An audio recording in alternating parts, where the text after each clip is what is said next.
welcome to our latest episode of Jump-Off-It. It's a show where we go off script getting to know the employees of Jum-Pawn-It Jewelry and Loan. Do they have what it takes to avoid distraction and survive the interview? My name is Dustin, I'll be your host. Today I'm joined by Annette Awad. She is a creative photographer, a world traveler, and a lover of the outdoors. Annette, welcome to the show. Thank you. All right, cool. We're going to jump right into the first question.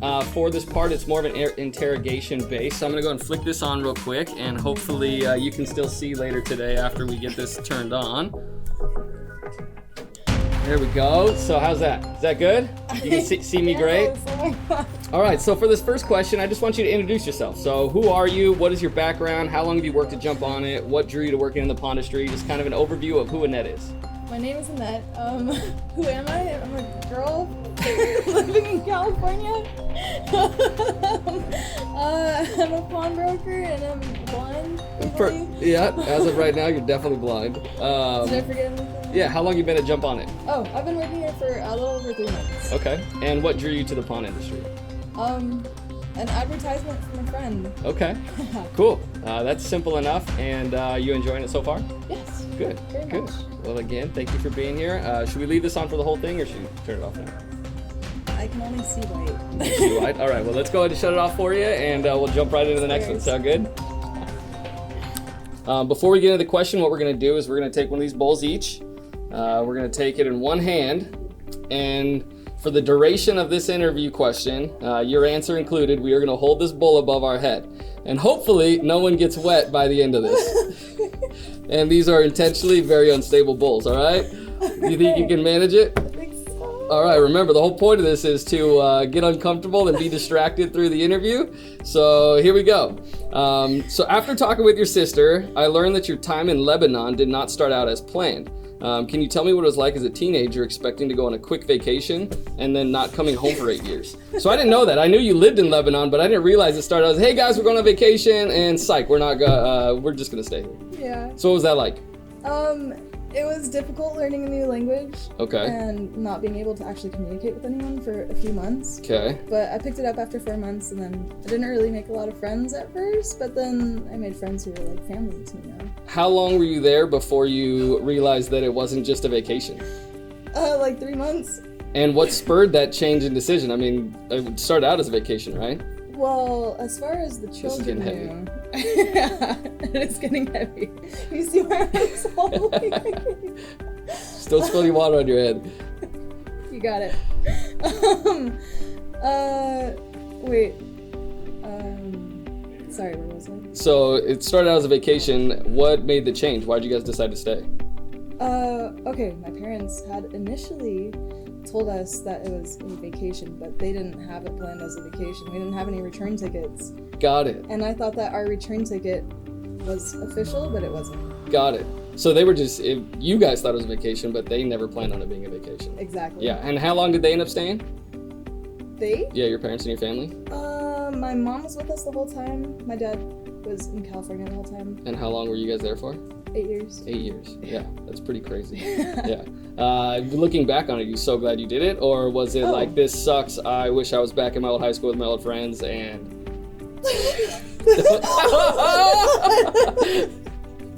You're almost done. We're almost done. The first year and a half, it was very hard to comply with being in a different country. Yep. But after that, it was very easy. Awesome. Easy. All right, cool. Well, it looks like I'm just kind of wanting to just see what happens, so we're going to sit here a little bit longer. Do you think you can make it? Or should I just tip this one forward? No, I'm just kidding. I don't think I want to get all wet right now. It'll turn into a wet t-shirt contest. All right, cool. Well, we will go ahead and set these down one-handed. One-handed all the way down. All the way down. Yeah. That was a close one. All right, great job. High five. See? I knew she worked out. Oh, and there it goes. Made it all the way through. Hey, the cue cards are still good. We're all right. Oh my God. Sorry. Oh, I can't see anything. Let's go ahead and give a look at the camera. Oh, it's like having a bag over your head. You can't breathe in these things at all. All right, I've got to be able to see my question here. All right, take it serious. Stop laughing. This is a serious business here. This is my face. All right, being that you're fairly new to the pawn industry, you have likely maintained a unique perspective as to the outside world's perception of what pawn shop operations are like. Can you tell me what the biggest surprise was for you that you did not know about pawn shops prior to working at Jum-Pawn-It? How much gold we deal with? How much gold we deal with? Yeah. What did you expect? I expected more like giving people loans for random things, but Okay. I wasn't aware of how much gold actually comes to the shop. Got it. Has that been fun? Yes, very. It's Watching you in exciting. this drum mask is pretty fun. Your face is so weird, man. Oh, It's so creepy. what is the coolest piece of jewelry you've seen come in? Good question. I really like that Rolex watch that's out on the floor. That is pretty cool, yeah. Very interesting. Yeah, being in this a few years now, I mean, you get to see all kinds of crazy stuff. I think my favorite is this massive golden goblet that we have. It's like a pimp cup almost. I think it's pretty cool. I've seen that. Yeah, just the big diamonds and stuff is super awesome. Anything else that surprised you about the pawn industry that you didn't previously expect?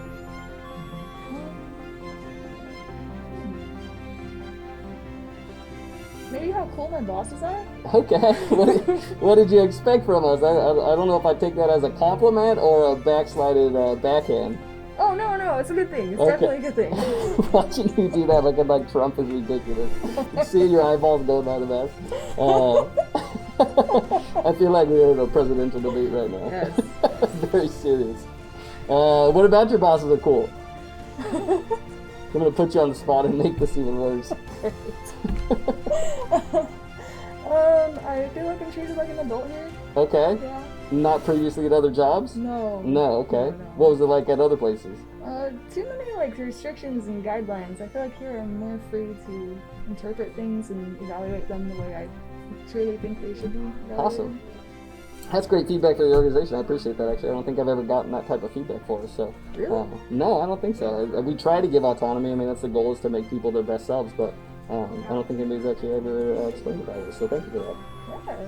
All right, my eyes are literally burning from this latex. Are you ready to get this thing off? Alright. It's stuck to my lips.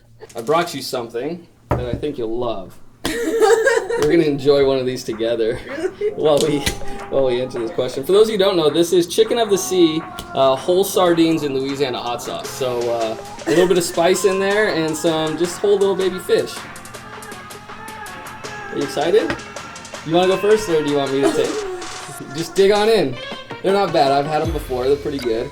You just got to get over the fact that you're eating a whole fish. Oh, they smell. Skip that part. That'll ruin it right there. I'm gonna take mine. Go ahead and dig in there. Grab one of these bad boys. Oh, there's no heads on them, so you don't have to swallow a head. Okay. Yeah, you can do it. Your sister told me you love seafood. I don't know about sardines. Have you ever eaten a sardine? Maybe once on like a pizza? Okay. Yeah. Skin and all. The bones I hear just dissolve in there, kind of. Yeah, They got some nice little hot sauce on them, so it should kind of dilute the flavor. I was gonna cheers you. You're good. Yeah, there we go. You're not so bad. No, not your favorite. You want another one? No. You can have as many as you want through this question. Thank You're good? Are you Yeah. sure? Well, we should probably add some water for this. Alright, as I get the fish out of my teeth, I'm going to go ahead and answer this, ask this question for you. So, again, sticking with the misperceptions, but going on a different route. As Americans, we frequently only see countries at their worst through our news outlets. Given your Middle Eastern heritage and vast time spent in Lebanon, what can you tell me about Lebanon, its people, and its culture that we would likely never see through our traditional sources of news? Oh, it is chaotic, Okay? but In it's what way? organized. In the way that we don't really have like cops and police that they have here. Okay. We do have police, but it's ran by the military. Yeah. We'll watch this later. I'm gonna set these closer to you so you can smell Oh them the my whole time. god. Is that good? So no police. So what does that cause? It causes a lot of chaos. It causes a lot of fear from the military. Okay. So it's like a next step up. So people they're not so afraid of the police. They kind of act as they want to. And Yeah. I don't know. What about the positive sides of Lebanon that, again, we would never see because all we get to see is when people are, losing their mind on the news. So, what about the positive sides of Lebanon? Positive sides of Lebanon. Everybody thinks it's a desert, but it's not. It actually has 4 seasons. It has waterfalls, rivers, forests. It has deserts too. It's like literally like California. You can take it all and smash it into a tiny little area. Is it not very big? No. No? Okay. Yeah, that's actually something your sister mentioned. She said it's the only Middle Eastern country with no sand and no camels. Yeah. That's a pretty accurate representation of it. Exactly. Okay, that's pretty funny. Something else she told me is like some of the consistent like political strife that they have there is because the government is made up of different religious sects and it's intentional and it's mandated. Can you tell me a little bit about that? Because I found that very interesting. Yeah, so there's like a certain percentage of politicians in the government that have to be Christian and have to be like Shia Muslim or Sunni Muslim. Mm-hmm. And that causes a division, but it's more of a divide. Yeah. Because people have to elect their own people for certain positions. How do they ever make decisions having such vastly different religious stuff? Currently they don't. Okay. Okay, so that is the cause of the strife that happens there. Well, that and the politicians stealing their money in the government. Okay, yeah, that would do it too. Cool. Well, I know I saw a documentary one time on Lebanon, and it looks like an absolutely beautiful place. It actually became one of the places I'd like to visit after that documentary. But I was kind of in that same boat. I just figured Middle Eastern country, go see some rocks and some sand and a desert, and but it sounds like it's not like that at all. Cool. All right, so for this next segment here, what I like to do as part of my interview research is comb through social media and see if anything pops out.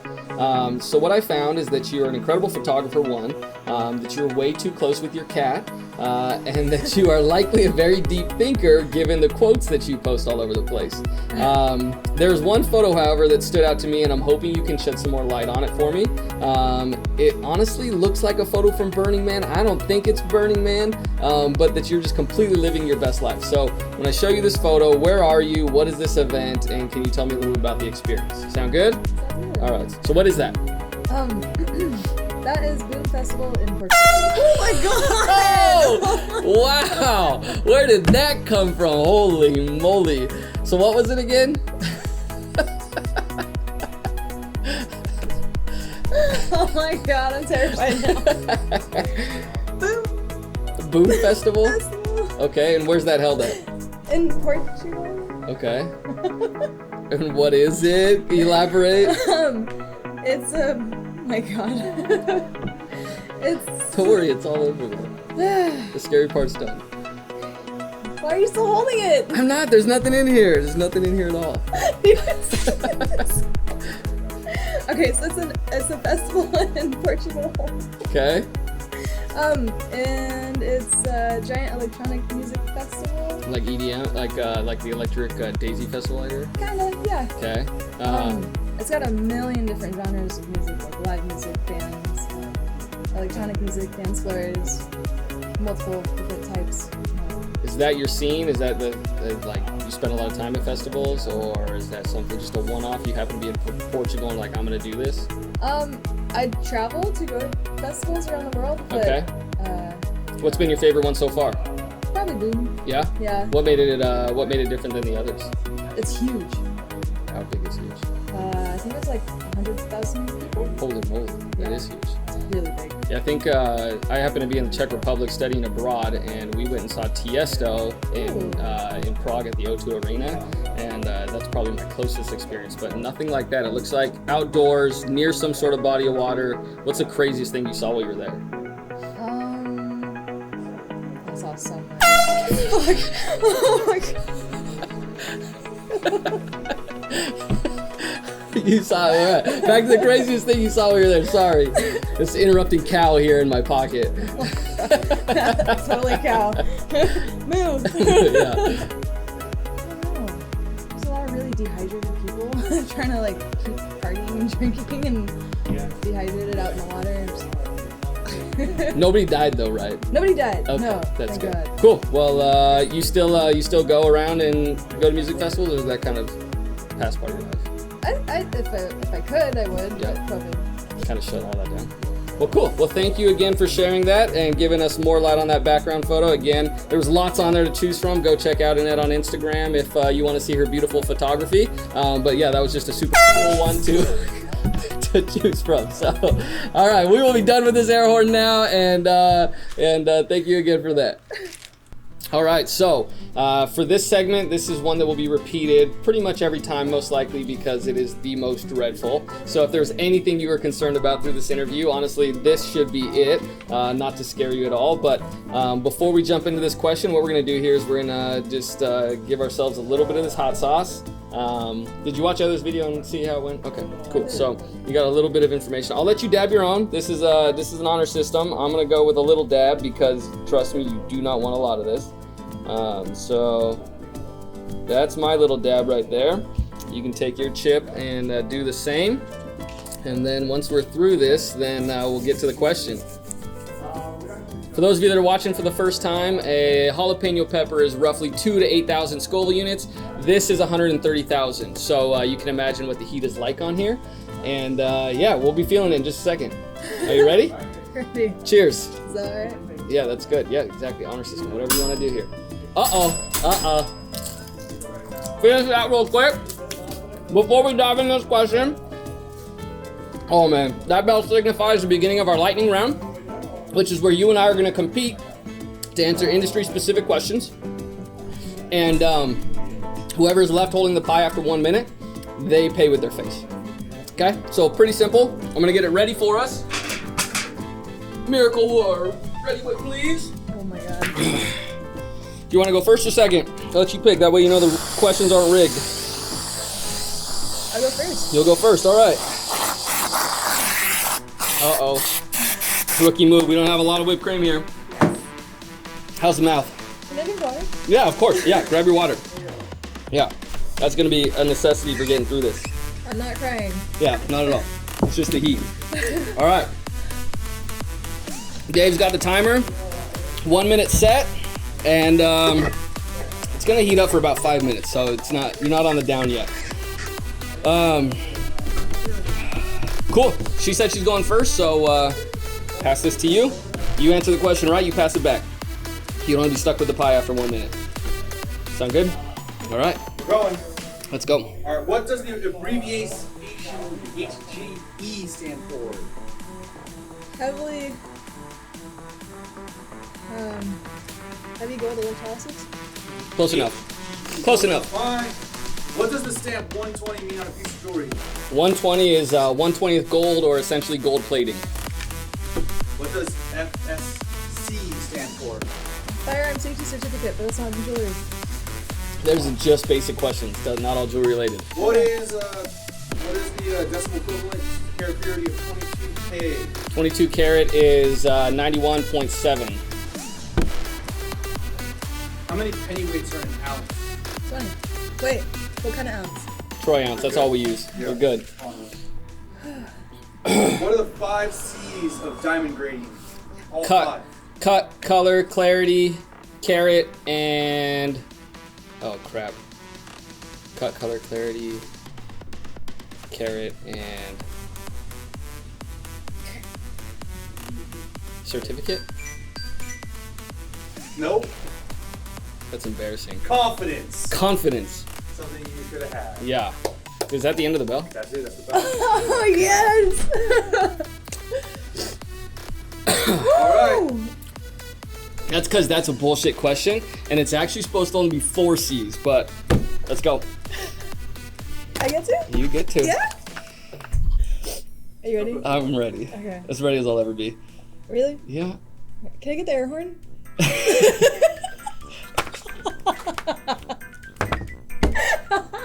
The only good thing about this is that whipped cream is helping cool my mouth down right now. Sorry if that was a little aggressive. No, that was perfect.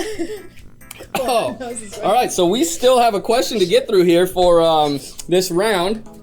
So we'll just move right along. Can I sit here like this? Is that okay? Can you hold it together while I sit here like this? All right, cool. All right. So even though you have not been in the pawn industry long, it does not typically take much time to have a very interesting product story. What is the most interesting item you have seen in the stores thus far? It can be strange, it can be super cool, just absolutely random and unique. For example, I think my favorite thing so far, we didn't end up buying it because they wanted too much money, but somebody brought in a vertebrae from a woolly mammoth, and it wasn't an actual, like, it wasn't a replica, it was an actual vertebrae from a woolly mammoth. Her great-great-grandpa had been collecting it under her house for like forever, and she was moving and pulled it out. So that was kind of cool and crazy. What's yours? So hard. Why? I don't get it. The strangest thing I've seen come through here so far. I'm leaking. Get it together. I don't know. That's a good question. I feel like I don't know how to answer these questions. They're too tricky. So demanding. Anything cool, even that you just seen in inventory in one of the shops? I always like random things. Well, as you know, I like camera photography equipment, so that stuff is always interesting. Seeing the old cameras that come through here. Yeah. It's pretty cool. What's been your favorite one so far? The one I actually purchased. Okay. Is a Nikon F1. That's like the series that they released when I think it was like World War I hit. Okay. It's like indestructible. Is that the one that has like the accordion box to it? No, that's the Panasonic. Okay. Panasonic? No. Stuff's going in my nose. Stuff's coming out of my nose. Is it a Polaroid? Yes. Polaroid, got it. Polaroid. Okay. Cool, yeah. You said it's World War I era? Yeah. Does it still work? Fingers crossed. I You're haven't gonna tested it yet. That'll be awesome. You have to obviously get special film and everything for that? Yeah. Yeah. Cool. All right. Well, thank you for sharing your favorite item story. I'm sure you will have a ton more as time goes on, as we get some of the craziest things walking through these doors. So thank you for that. Yeah. But yeah, let's move into this next one. So, unfortunately, this one's not going to be as bad as others. He got those Madagascar hissing cockroaches. But your sister tells me you're not really afraid of anything. Like if I brought a snake or if I brought bugs or anything, that it really wouldn't bug you. So for this category, I'm actually going to give you something kind of cute and cuddly to play with. This is my kid's baby tortoise. He loves his head being scratched. He loves a chin rub, and he's not scared of anything. So feel free. You can hang out with him during this line of questioning, because even though we're letting you off easy with the animal of choice, the guest of honor here, we're not letting you off easy with the questions. So, for everyone out there that was wondering, yes, she does have a boyfriend. And from what I gather, you and Dom have been together for about 5 years, and I figure that is plenty of time to know some funny things about each other or have experienced some funny things together. So, putting you absolutely on blast on the spot, tell us something about Dom or an experience you guys shared together that he would absolutely not want you sharing with the internet. All right. By the way, guys, this is Rambo, my boy's favorite name, because we got him when he was about this little, and he had to survive crossing a chicken coop to get to where we found him. So they thought that was pretty cool, named him Rambo. He's just enjoying himself some whipped cream here, so we'll make sure he doesn't fall off the table. But moving on, embarrassing story from Annette. Do you have something to come up with? Boyfriend, experiences you guys have shared together. What's something embarrassing you got? So an embarrassing experience we've had together. One night we were sleeping in our bedroom, normal, falling asleep, going to bed, and somebody walks into our bedroom and unzips his pants, walks up to our dresser and in the corner of the room and starts peeing. And we didn't know. Does he know you're there? No, our friend was drunk. Got it. So there's alcohol involved. There's usually in pee stories. There's usually some alcohol involvement. Yeah. What's his friend's name? His name is Charlie Menchaca. Charlie Menchaca getting called out on YouTube for peeing in the corner. Don't worry, brother. I've been there. I've done that. So you're not the only one. Don't worry too much. I did not have friends sleeping in the room with me when it happened, but that's another piece of it. So what'd you guys do? Did you guys wake up and like see it happening?